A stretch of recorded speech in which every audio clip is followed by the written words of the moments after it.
Do ponto de vista das classes sociais e da luta de classes, nós atravessamos uma crise política.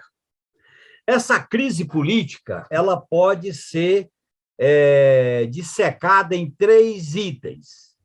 Primeiro, há uma crise sistêmica, uma crise social, uma crise econômica, uma crise sanitária, uma crise cultural, uma crise ambiental, no contexto de uma crise mundial. Portanto, é uma crise múltipla. Essa crise múltipla, ela coloca em xeque tudo e todos. O segundo ponto dessa crise política é que o presente político traz à tona os aspectos do passado, principalmente a crise do autoritarismo produto do golpe de 2016, da prisão do Lula e da eleição do atual presidente da República em 2018. Portanto, essa é uma crise também institucional, porque o modelo político produto desse processo de ruptura autoritária e conservadora está em debate, está em discussão e não foi capaz de construir uma hegemonia política. Hoje, você pode dizer que as classes e as forças sociais têm um certo empate, um certo equilíbrio instável. Ninguém tem uma maioria consolidada. O terceiro ponto da crise política é a divisão entre a classe dominante, a burguesia está dividida, sobre os métodos de governar. Não é sobre o programa econômico. A crise, com a queda da popularidade, hoje 54%, 58%, rejeita o atual governo. Terceiro, a crise política ela manifesta também fatores que estão, vamos dizer assim, colocando as medidas do governo como insuficientes, como debilitadas, como frágeis. E essa crise política, ela coloca o governo numa defensiva tática. Não é numa defensiva total, numa defensiva tática. Ele tem os instrumentos de coação do Estado, a tutela militar, parte do sistema de justiça, parte dos instrumentos de coação, CGU, AGU, Polícia Federal, e toda a estrutura do governo. Ele tem esse Estado que foi destruído e esse Estado que está sendo ocupado, e ele tem uma base militante que ele está insuflando e alimentando. E é em torno de 20% a 25% do eleitorado. Portanto, não é um inimigo, nem é um governo que esteja no chão. Ele tem força para se sustentar. Mas olhe bem, força para se sustentar, mas há uma governabilidade precária. Este retrato da crise política não para por aí. Essa crise política se transforma em crise institucional. E por que eu falo crise institucional, companheiros e companheiras? É quando o fator subjetivo das classes e dos dirigentes políticos entra em cena. E o aspecto principal dessa crise institucional é que nós temos um presidente que precisa unificar sua base eleitoral, precisa unificar sua militância política e ele precisa, diante de um quadro de fraqueza, dar uma demonstração de força. Qual é a tática dele? Cria o conflito e produz o inimigo. Ele vai ficando prisioneiro da sua própria lógica de governar. Ele não cria um cenário B, ele só trabalha com o cenário A. Qual é o cenário? Conflito inimigo, caos, crise inimigo, caos, crise inimigo. Unir os militantes, os militantes milicianos, PM, Forças Armadas, juventude da extrema-direita, negacionismo, e procurando, a partir daí, dar alguma demonstração de força diante de fatos que estão se colocando. Ele foi derrotado, apesar de não ter sido a derrota vergonhosa no caso do voto impresso. Ele foi derrotado no caso do Distritão, mas ele está entregando tudo ao mercado. Quer dizer, o lucro dos bancos, as privatizações, a questão, por exemplo, da reforma da lei trabalhista e a cena com a medida como a mudança da lei sobre o crime de terrorismo.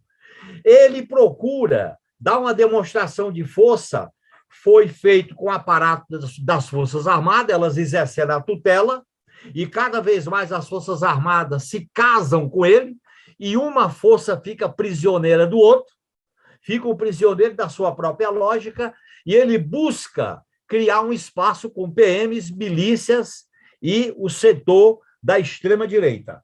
Essa crise, vamos dizer assim, institucional, ela está se dando no conflito entre as instituições. Esse é outro aspecto da crise institucional.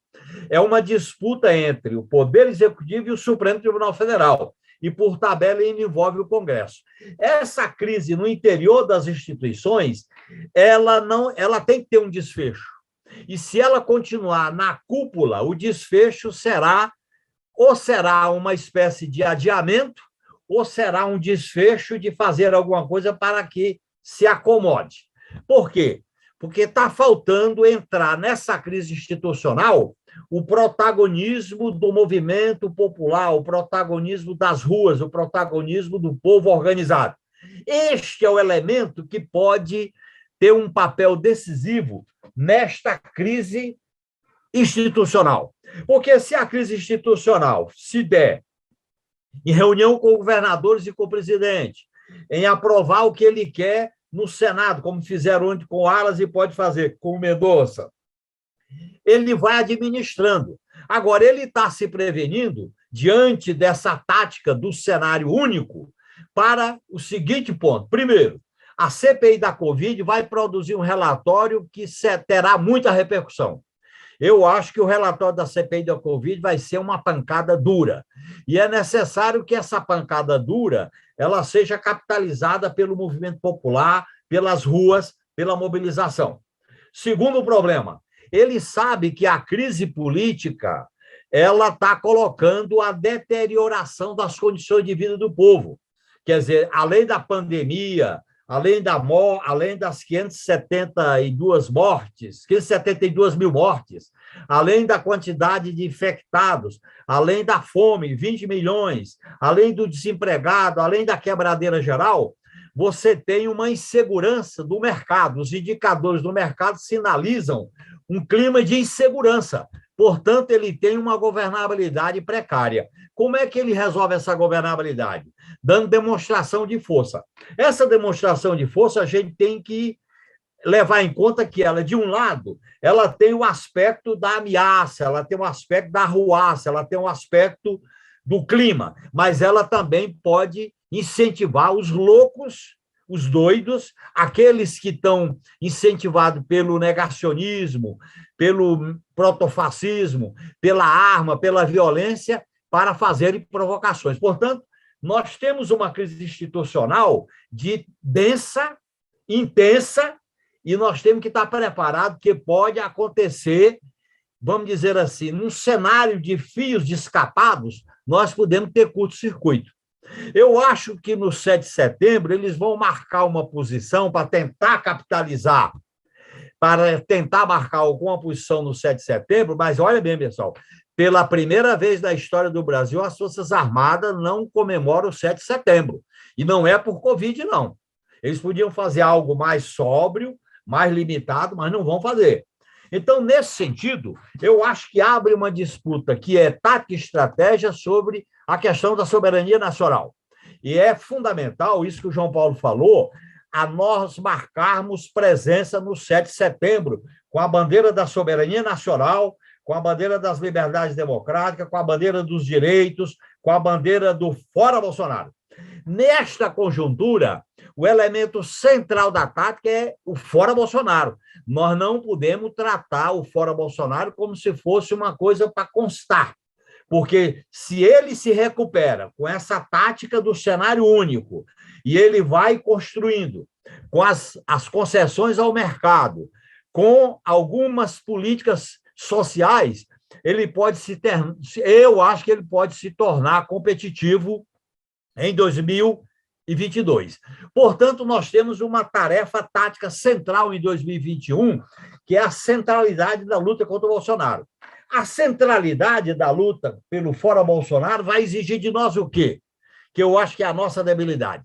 Nós temos que construir uma plataforma de diretrizes programáticas. Nós temos que construir a base de uma plataforma que trate do sofrimento do povo, das questões da soberania nacional, da questão dos direitos, da questão do financiamento das políticas públicas, de medidas emergenciais em relação à fome, à pandemia, o desemprego, medidas emergenciais em relação à carestia e medidas emergenciais em relação a conter o processo de repressão, o processo de autoritarismo. Portanto, nós vamos ter uma conjuntura que vai exigir das forças à esquerda, o que eu chamo Frente Democrática Popular Antineoliberal, uma plataforma de luta radical pela democracia, pelos interesses populares e contra as reformas neoliberais.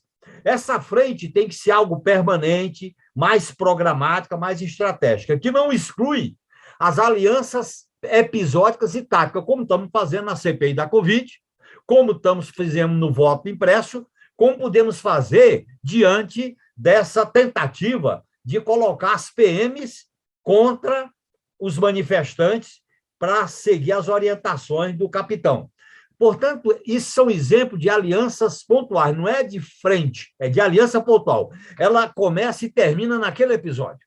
Eu acho que vai vir a onda de frente ampla, eu acho que se a gente se diluir nessa frente ampla, eu acho que nós vamos nos enfraquecer. Portanto, nós temos que fortalecer a frente à esquerda e ter habilidade para fazer alianças pontuais e episódicas. Com que objetivo, pessoal? Primeiro, esta crise está colocando a gente numa encruzilhada. Qual é a grande encruzilhada para os partidos de esquerda, para os movimentos populares?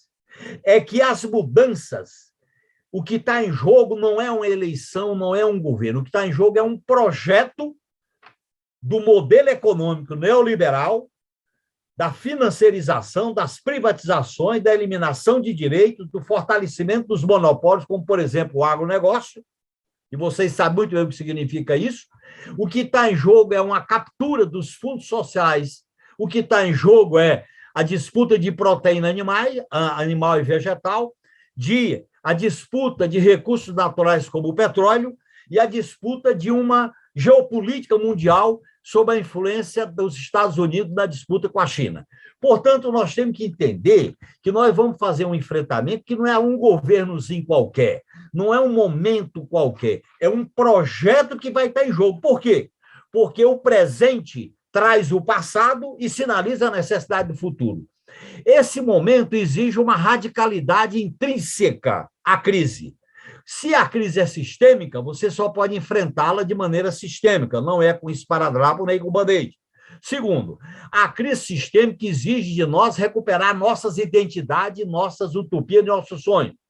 Terceiro, numa crise que mistura social, pandemia, institucional e meio ambiente, cultural, você tem que tratá-la apresentando uma plataforma programática.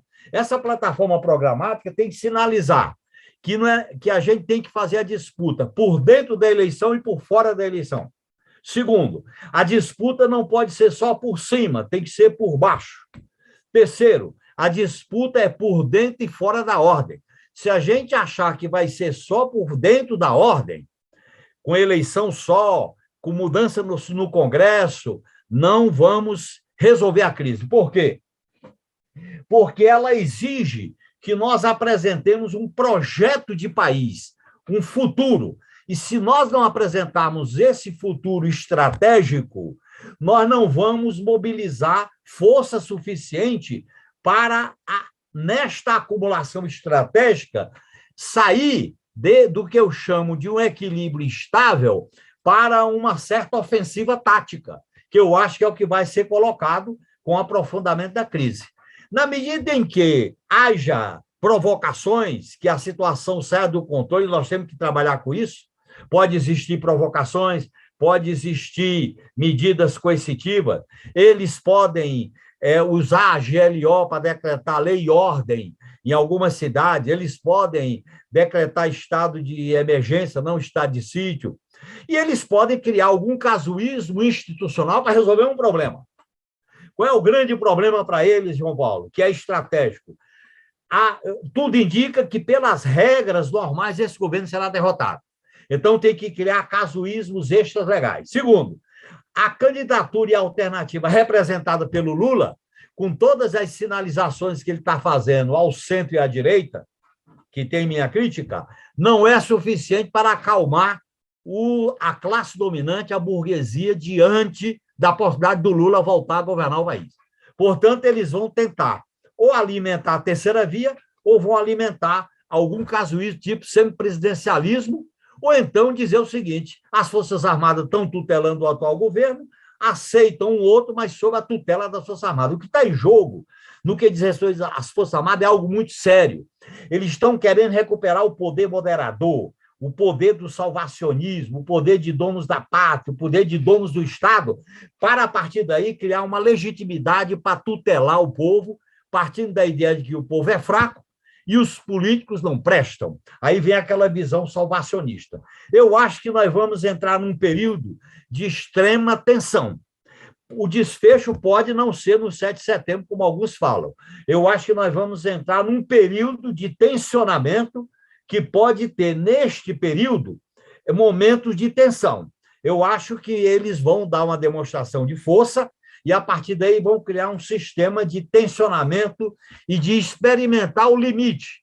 Eles vão tentar experimentar o limite. Para isso, nós temos que considerar o seguinte: primeiro, tarefa, defender a ser solidário e defender o povo com suas dores e com soluções, o fora Bolsonaro como tarefas emergenciais em relação a 2021. Ao discutir 2022, nós temos que discutir qual o programa, e este programa tem que ser de mudanças estruturais e não de band-aid e esparadrapo.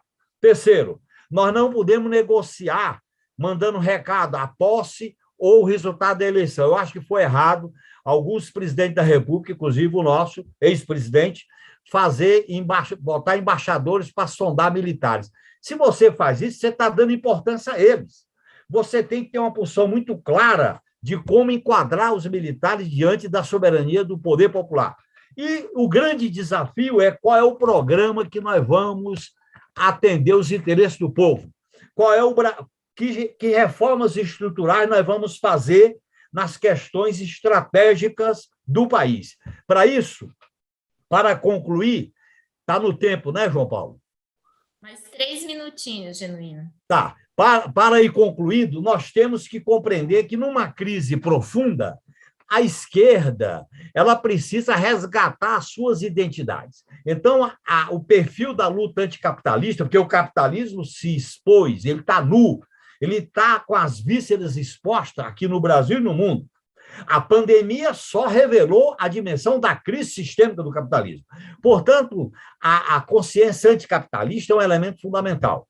E nós não podemos deixar de falar, num momento como esse, como perspectiva de médio e longo prazo, a luta por um outro modelo de organização da sociedade. A nossa identidade socialista tem que ficar explícita, associando o socialismo com a radicalização da democracia, com a solidariedade, com a igualdade, com a pluralidade, e incorporar nesta plataforma uma questão central, que, ao lado das questões econômicas e sociais, nós temos que incorporar a luta das mulheres, a luta da comunidade LGBTQIA+, a luta da juventude, a luta dos quilombolas indígenas, a luta antirracista. Nós temos que dar uma dimensão atualizada ao nosso programa.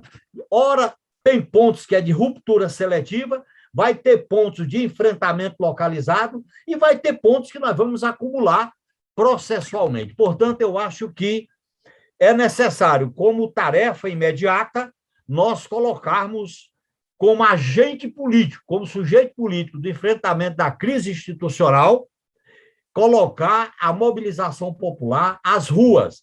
Para isso, eu acho que é necessário criar uma concertação popular com os partidos de esquerda, com os movimentos populares, a exemplo do que tem na frente fora Bolsonaro. Tem que criar uma concertação política, tem que criar uma unidade de plataforma, tem que criar um entendimento, até para poder criar uma certa articulação política para enfrentar a situação delicada e, por que não dizer, para se prevenir diante de situações mais graves que nós não podemos descartar. Eu acho que nós vamos entrar numa... A tendência principal é de confrontação, é de crise, mas não é de um desfecho, no meu modo de entender, imediato. Então, eu acho que nós vamos ter que combinar uma tática muito acertada de preservação, de ofensiva, de afrontamento, de iniciativas táticas, porque se o movimento baixar a guarda e baixar a cabeça, aí vem a repressão de maneira mais fácil, ou vem o acordo por cima da política da ciranda, um pé aqui, um pé lá, um pé aqui, um pé lá. Eu acho que essa é a conclusão principal que eu queria deixar para vocês nessa minha contribuição. Eu quero agradecer esse espaço, a oportunidade de dialogar com vocês. Um grande abraço e vamos à luta.